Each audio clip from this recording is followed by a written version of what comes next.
Hello dear learners, I am a learner, let's learn together. और आज हम learn करने वाले हैं चैप्टर 1, चैप्टर 2 के बाद चैप्टर नंबर 3 जो कि है the phrase and the clause. हमने यहाँ इस रेन एंड मार्टिन बुक से स्टडी की और हमने जाना कि सेंटेंस क्या होते हैं और सेंटेंस के पार्ट 2 जो कि क्या कहलाते हैं, सब्जेक्ट, और दूसरा पार्ट कहलाता है प्रेडिकेट। एक्सरसाइज 1 जहाँ हमने डिस्कस की कि सब्जेक्ट और प्रेडिकेट। और आगे इसके बढ़ें तो हम जानेंगे किसके बारे में, the phrase and the clause. तो भाई ये फ्रेज क्या होता है, क्लॉज क्या होता है।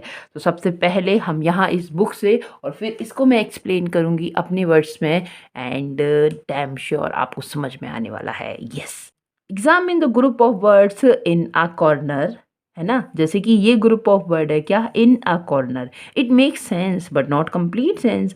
कुछ तो मीनिंग बताता है पर कंप्लीट मीनिंग नहीं बताता। Such a group work which makes sense but not complete sense called phrase. तो यही इस तरह के वर्ड्स इस तरह के ग्रुप ऑफ वर्ड्स जैसे कि in a corner, on the roof, है ना, बिटवीन यू एंड मी, कुछ तो बताते हैं पर एक कंप्लीट मीनिंग नहीं बताते। तो इसीलिए इनको क्या कहा जाता है, फ्रेज कहा जाता है। और फ्रेज को हम हिंदी में कहेंगे क्या, वाक्यांश। क्या है ये, वाक्यांश है, मतलब पूरा वाक्य नहीं, वाक्य का अंश है, इसीलिए फ्रेज कहा जाता है। In the following sentence the group of words in italics are phrase. तो यहाँ देखिए, द सन राइजेस कहाँ से, इन द ईस्ट, ईस्ट से। तो ये इन द ईस्ट क्या है, ये फ्रेज है। Humpty Dumpty sat on a wall, कहाँ पर बैठे हैं, ऑन अ वॉल। तो ऑन अ वॉल क्या है, ये फ्रेज है। There came a giant to my door, तो कहाँ पर आया, to my door.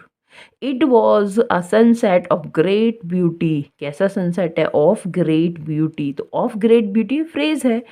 The tops the tops of the mountain were covered with snow. तो कहाँ, द टॉप्स, किसका टॉप्स, ऑफ द माउंटेन। ठीक है, तो ऑफ द माउंटेन क्या, फ्रेज है। Show me how to do it, और मुझे दिखाओ क्या, शो मी अपने आप में कंप्लीट मीनिंग, कैसे करते हैं, हाउ टू डू इट। तो ये क्या, फ्रेज। यहाँ आप देखिए, now come here point number 7, examine the group of words in italics in the following sentence. तो यहाँ कुछ और भी दिया हुआ है क्या, he has a chain of gold, कि उसके पास चेन है किसकी, गोल्ड की। तो ऑफ गोल्ड क्या है, ऑफ गोल्ड, तो यहाँ पे फ्रेज है ना। और he has a chain which is made of gold, तो ऑफ गोल्ड इस चेन के बारे में बता रहा है, and which is made of gold ये भी इस चेन के बारे में बता रहा है। पर ये वाला क्या है, ये फ्रेज है। And second one is clause. और क्यों ये क्लॉज है, क्यों इसका नाम क्लॉज है, इसका रीज़न है। तो चलिए मेरे साथ देखते हैं क्या रीज़न है।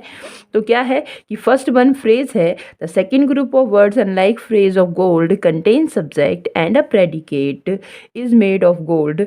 सच a group of words which forms of a part, जो कि ग्रुप ऑफ वर्ड्स जो कि किसी सेंटेंस का पार्ट होते हैं। पहली बात, कंटेन्स अ सब्जेक्ट, जिनमें सब्जेक्ट होता है, कंटेन्स अ प्रेडिकेट, जिनमें प्रेडिकेट होता है। अब सब्जेक्ट क्या होता है, प्रेडिकेट क्या होता है, वी लर्न इट अर्लियर, हमने इसको पार्ट 1 में देख लिया, इससे पहले चैप्टर 1 और 2 में देख लिया है, एक्सरसाइज भी की है। नहीं पता वहाँ से जाके देखें, फिर आगे बढ़े मेरे साथ, ठीक है। तो ये क्या कहलाते हैं, क्लॉज कहलाते हैं। तो शर्त ये है कि भाई एक सब्जेक्ट होना चाहिए, एक वर्ब होनी चाहिए, वो सेंटेंस का पार्ट होना चाहिए, उसका नाम क्लॉज हो जाएगा, सिंपल। ठीक है, तो क्या, he has a chain which क्या, रिलेटिव प्रोनाउन, इज क्या, वर्ब, मेड ऑफ गोल्ड। तो यहाँ पे एक सेंटेंस ही आ गया, पर सेंटेंस अपने आप में कंप्लीट नहीं है, क्यों, क्योंकि वो इसका पार्ट है। Yes, this is called, that's why it is called clause. तो ये क्या है, ये क्लॉज है, और ये क्या है, ये फ्रेज है। Okay, here given some examples, people who pay their debts are trusted। ये सिंपल सेंटेंस, इसमें के बीच में एक क्लॉज आ गया, कौन से पीपल, वो वाले people who pay their debts।